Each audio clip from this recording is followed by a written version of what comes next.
Good morning students. आज हम पढ़ेंगे चैप्टर 6 कबीरबढ़ से विमलेश्वर। गुजरात में आने के बाद नर्मदा का स्वरूप कितना बदल गया। नर्मदा गुजरात में जो नदी बहती है उसका नाम नर्मदा है, इसलिए गुजरात में आने के बाद नर्मदा का स्वरूप कितना बदल गया है। अब वह शांत और संतुलित बहती है क्योंकि अब उसे संघर्ष करने की आवश्यकता नहीं रही। चट्टानें कब की गायब हो गई हैं, अब केवल रेत या मिट्टी है। नर्मदा का पाट चौड़ा हो गया है और चाल मंद है यानी कि धीमी है। उसकी धारा तो अविरल बह रही है, मतलब लगातार बह रही है, लेकिन उसकी कलकल सुनाई नहीं देती क्योंकि वो बहुत स्मूथली बहती है, उसके बीच में कोई रुकावट नहीं आती है, इसलिए उसकी जो आवाज़ है वो सुनाई नहीं देती। वह इतनी शांत बहती है कि उसकी पदचाप तक सुनाई नहीं देती।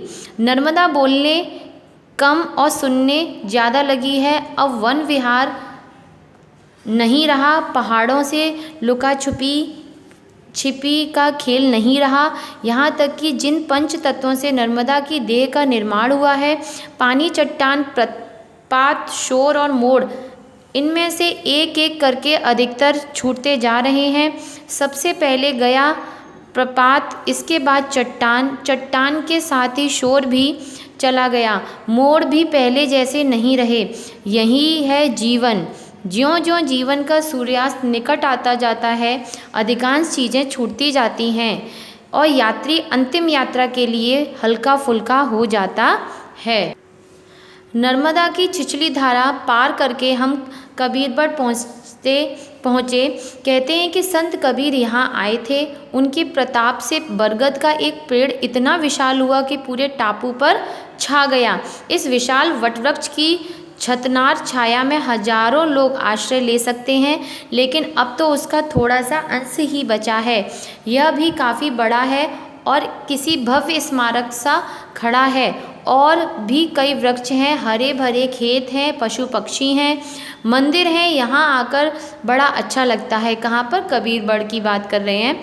बड़ा एकांत है यहाँ। टापू में रात्रि निवास का यह प्रथम अवसर है। अभी कृष्ण पक्ष चल रहा है। मैंने देखा है कि कृष्ण पक्ष में चांदनी करीब करीब उतनी ही होती है जितनी शुक्ल पक्ष में, मगर एक उजियारा पाक कहलाता है और दूसरा अंधियारा पाक कहलाता है। मतलब जब चंद्रमा की जो रोशनी होती है 15 दिन तक चमकती है, उसमें अधिक रोशनी होती है और 15 दिन तक अंधेरा अंधेरा सा रह जाता है, चांदनी नहीं होती है। तो जिसमें रोशनी होती है, चंद्रमा की चांदनी अच्छी होती है, तो उसको शुक्ल पक्ष कहा जाता है। और जिसमें अंधेरापन रहता है जब चंद्रमा में 15 दिन तक महीने के, तो उसको कृष्ण पक्ष कहा जाता है।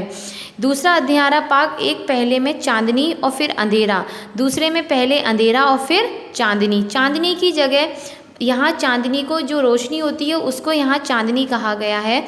जगह भर अदल बदल हो जाती है, मगर कुल मिलाकर चांदनी प्राय उतनी ही होती है। अंधियारा पाक व्यर्थ ही बदनाम है। सवेरे नर्मदा की धारा पार करके वापस तट पर आ गए, फिर नदी के संग संग आगे बढ़े। जगह जगह किसान बिजली की सहायता से नदी से पानी ले रहे थे और खेतों की सिंचाई कर रहे थे। कपास और गन्ने के अलावा केले के भी बड़े बड़े खेत हैं। कदली वन में से हमारी पगडंडी जाती है तो बड़ा सुखद लगता है। आगे एक गांव पड़ा, मणि। यहाँ एक युवा सन्यासी ने हमारा हार्दिक स्वागत किया। उसने रुकने के लिए बहुत आग्रह किया, पर हमें जल्दी थी। अगर आप रुक नहीं सकते तो कम से कम भोजन करके जाइए। उसके नेह को हम टाल नहीं सके। पता नहीं कैसे सांपों की बात चल पड़ी तो उसने अपना एक संस्मरण सुनाया। बचपन में एक बार मुझे सांप ने काटा। पहले तो मैं बेहद डर गया, पर बाद में जनेऊ उतारा और डंग से थोड़ा ऊपर कसकर बांध दिया, फिर चीरा लगाया तो खून बहने लगा। माँ बहुत घबरा गई। झाड़ फूंक वाले ओझा को बुलवाया। उसने आकर कहा कि पहले जनेऊ खोलो, तब मेरा मंत्र काम करेगा। मैंने कहा कि मर जाऊंगा पर इसे नहीं खोलूंगा। तब किसी ने कहा कि इसे खूब घी पिलाओ तो जहर निकल जाएगा। मुझे एक सेर घी पिलाया गया। मैंने कहा अब मुझे सोने दो। लोगों ने बहुतेरा मना किया पर मैं नहीं माना। सुबह उठा तो एकदम ठीक। माँ से कहा, माँ मुझे रोज़ सांप काटे तो कितना अच्छा हो। माँ ने घबरा कर कहा, क्यों?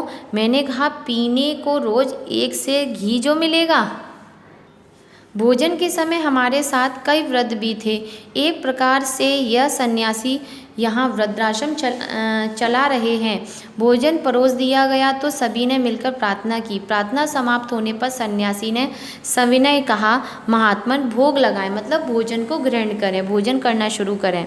यहाँ से नर्मदा किनारे आगे बढ़े। आगे नर्मदा की एक सहायक नदी के तट पर है उचेड़िया। कबीर बड़े से हमारे साथ चल रहे सज्जन इसी गांव में रह गए। मैंने कहा, आप तो हमें मंझधार में छोड़कर जा रहे हैं, मतलब मझधार में छोड़कर जा रहे हैं, मतलब बीच में छोड़कर जा रहे हैं।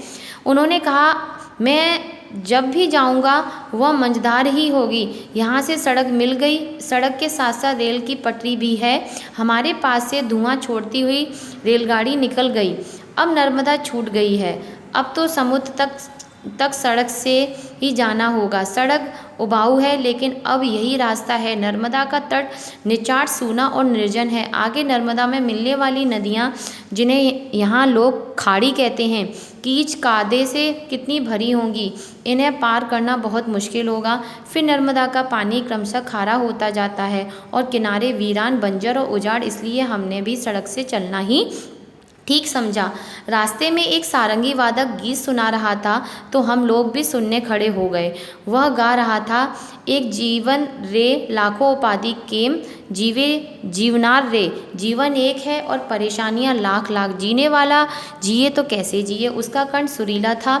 कभी कभी वह गीत की कड़ी को बीच में ही छोड़ देता और बाद में फिर उसे पकड़ लेता। इस गीत में से एक गहन गंभीर वेदना झांक रही थी। उसके गीत से वातावरण में उदासी सी छा गई। तीसरे पहर उछाली पहुँचे। यहाँ नर्मदानंद जी का आश्रम है। बहुत पहले उन्होंने नर्मदा परिक्रमा की थी और उसका विस्तृत वृत्तांत गुजराती में प्रकाशित किया था, जिसे मैंने चाव से पढ़ा था। उनसे मिलने की बड़ी इच्छा थी, पर वे कहीं बाहर गए हुए थे, इसलिए उनके दर्शन न कर सका। रात हम उनके आश्रम में ही रहे। गांव के लोगों ने हम लोगों की सुख सुविधा का पूरा ध्यान रखा। यहाँ भी खूब मोर हैं। हम उन्हें पास से देखते रहे।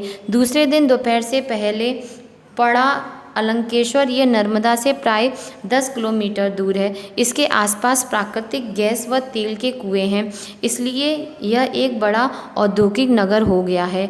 यहाँ के तेल के कुओं की लपटें रात के आकाश की रक्त रंजित करती जान पड़ती हैं। रात सौजोद में रहे, सुबह चल दिए। दोपहर में हासोट पहुँचे। अनिल अब और आगे नहीं चल पा रहा था। वह रास्ते में बार बार रुकता, लंगड़ाता हासोट तक आ गया था, पर अब आगे चलना उसके बस की बात नहीं थी। चप्पल उसे काट रही थी, इसलिए अलंकेश्वर से उसने कैनवस के जूते खरीदे थे। अब वे भी बुरी तरह से काट रहे थे। लाचार होकर अनिल और मलय ने यहाँ से बस पकड़ी। मैं और श्यामलाल पैदल चले। डामर की सड़क से भभका निकल रहा था और श्यामलाल नंगे पाँव, हम दोनों खूब तेज चल रहे हैं, जैसे कहीं आग बुझाने जा रहे हों। सीधे सपाट सड़क अंतहीन सी लग रही है। दोनों ओर विलायती बबूल की झाड़ियां हैं। इसके कांटे बड़े खतरनाक होते हैं। थकान से चूर पर खुशी से भरपूर हम तीसरे पहर कतपोर पहुँचे। कतपोर नर्मदा तट का आखिरी गांव नहीं है। आखिरी गांव विमलेश्वर है, लेकिन समुद्र पार करने के लिए नाव यहाँ से छूटती है, इसलिए परिक्रमावासियों को जमघट यहाँ लगा रहता है। अब मतलब जो परिक्रमा लगाने वाले लोग होते हैं। हम जब वहाँ पहुँचे तो वहाँ केवल 7 परिक्रमावासी थे। हमारे जाने से 11 हुए, लेकिन जब तक 25-30 नहीं होते तब तक नाव वाला नाव नहीं छोड़ता। गुजरात में नर्मदा तट के अधिकांश मंदिरों की पुजारी मध्य प्रदेश के हैं। परिक्रमावासी भी अधिकतर मध्य प्रदेश के ही होते हैं। यहाँ जो 7 परिक्रमावासी रुके हैं, उनमें 2 सन्यासी उत्तर प्रदेश या शायद हरियाणा के हैं। बाकी 5 मध्य प्रदेश के हैं। इनमें पति पत्नी हैं, साला बहनोई हैं और एक अकेला है। हम साथ ही समुद्र पार करेंगे। दूसरे दिन सुबह विमलेश्वर गए। नर्मदा समुद्र से इतने धीमे धीमे मिलती है कि यह निर्धारण करना मुश्किल है कि कहाँ नर्मदा का अंत है और कहाँ समुद्र का आरंभ। अब नर्मदा और समुद्र में फ़र्क करना बड़ा मुश्किल हो गया है। अंतिम 50 किलोमीटर में नर्मदा का पानी खारा है, फिर भी विमलेश्वर नर्मदा तट का अंतिम ग्राम है, इसलिए यहाँ नर्मदा का सागर से संगम माना गया है। अपनी 1312 किलोमीटर की लंबी यात्रा पूरी करके नर्मदा यहाँ सागर में समा जाती है। विश्वास नहीं होता कि यह वह छोटा सा निर्जर है जो अमरकंटक से चला था। अमरकंटक से चलते समय उसमें प्रस्थान का जैसा उत्साह था, यहाँ मंजिल पर पहुँचने का वैसा ही संतोष है। उन परिक्रमा वासियों की खुशी का क्या कहना, जो कई कई महीनों का कठिन पदयात्रा के बाद जीवन में शायद पहली बार समुद्र के दर्शन करते हैं। असीम और अपार है मेरी खुशी, आखिर मैं समुद्र तक आ पहुंचा था। नर्मदा के उद्गम से संगम तक की मेरी यात्रा पूरी हुई थी। जीवन का बहुत बड़ा स्वप्न साकार हुआ। खुशी से मैं छलछलाता उठा और जीवन कितना सुखद है। मेरे हाथ अपने आप जुड़ गए। मैंने नर्मदा का आह्वान नहीं किया बल्कि रो पड़ा। प्रसन्नता के साथ स्वच्छ आंसू मेरे गालों पर लुढ़क रहे थे। काफ़ी देर तक चुपचाप बैठा मैं मन ही मन नर्मदा का यशोगान करता रहा। माँ नर्मदे, अपने शाश्वत सौंदर्य से तुम नित नूतन हो, चिर नवीन हो। तुम जानी पहचानी हो, फिर भी अद्भुत हो। मृदुल सरिता, तुम्हें मैं बचपन से जानता हूँ, फिर भी तुम्हारे सौंदर्य की झलक भर देख सका हूँ। अब ये आपका चैप्टर यहीं पर फिनिश होता है। इसका वर्क आपको सेंड किया जाएगा। Okay, so thank you.